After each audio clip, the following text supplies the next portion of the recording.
Hello বন্ধুরা, কেমন আছো সবাই? আশা করি ভালো আছো। আবারও চলে আসলাম তোমাদের সামনে শেয়ার করার জন্য।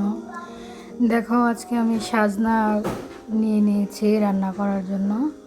সাজনা দিয়ে মাছ দিয়ে তরকারি পাক করব কষায়া। দেখতে থাকো আমি সাজনা কিভাবে রান্না করি।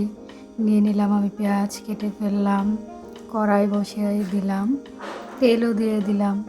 এখন দিয়ে দিব পেঁয়াজ। দেখো আমার পেঁয়াজগুলো ভাজা হতে থাকলো।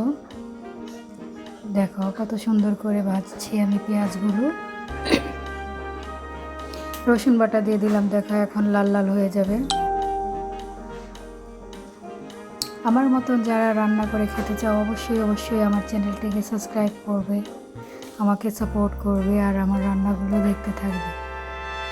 আশা করি তোমাদের সকলের ভালো লাগবে আমার এই রান্নাগুলো।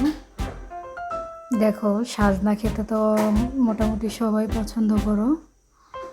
সাজনা যদি এইভাবে রান্না করো, মাছ ভেঙে কষায়া তরকারি পাক করবা সাজনা, সত্যি অনেক ভালো লাগবে।